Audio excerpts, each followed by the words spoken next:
We were desperate because we are running out of money. And I was like running around Singapore. Like I was pitching one investor for 2 weeks. Like I could give birth then and there, but it was really painful. I was 4 days in labor. It was right after a very important board meeting. We were preparing our Series B fundraising.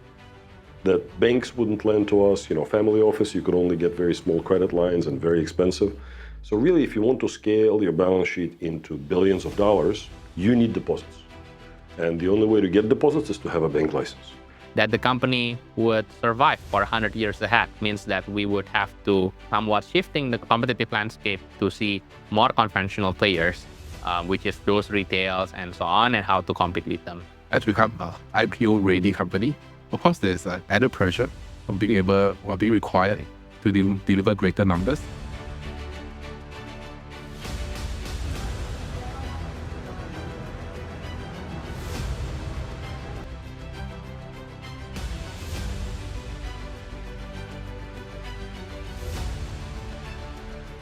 Super was born at Y Combinator. So when we came back from Silicon Valley, we have thought that with 80% of internet penetrations in Indonesia, we'll think that the best way to acquire those is using social media advertising. But then when we have launched those campaigns, the cost of acquisitions is very, very high. Those things kind of like reflecting us for 6 months, we didn't grow at all. One thing that we found out, we went down to the street and spoke to them, is to have some offline activities, like offline mini roadshow and so on. And this allowing us finally being able to find the best way to acquire them.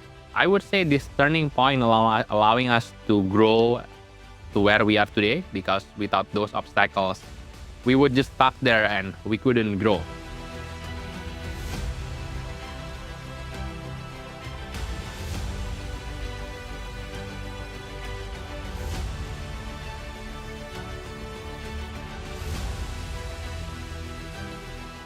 It was really tough trying to get into the industry, right?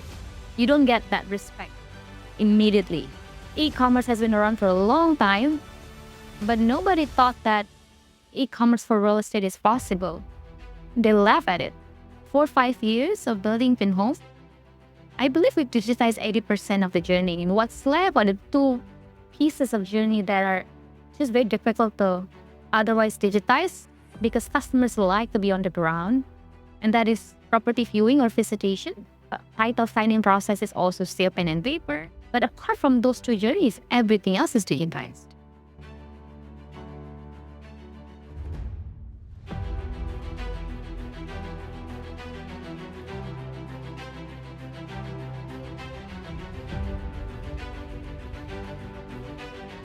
I always have unfortunate situation. I think my parents doesn't have a lot of money to send me to school.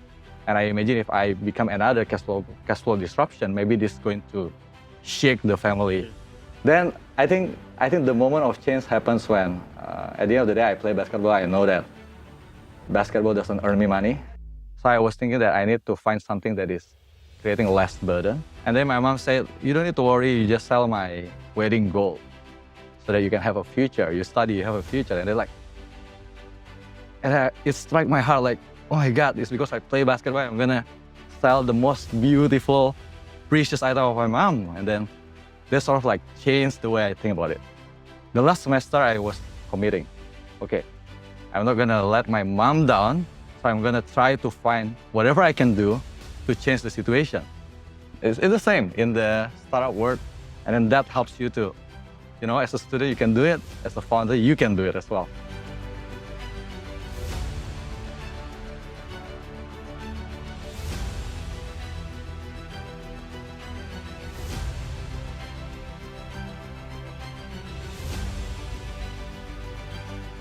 Honestly, I think I volunteered for this role because I feel that there was a lot of potential for the Indonesian market.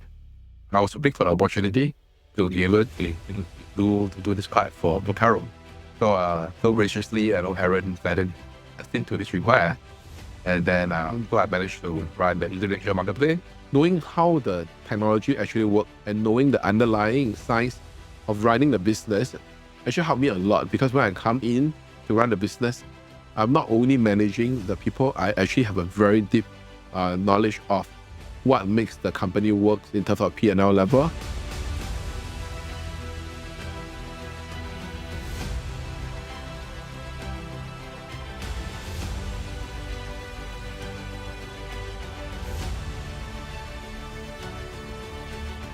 Growing up in the Soviet Union, then like immigration to the US as a refugee, etc. Being dropped into a country where I barely spoke the language with 2 suitcases. That really led me down the path of, wanting to be successful financially, wanting to kind of create value, both for, the world and for myself.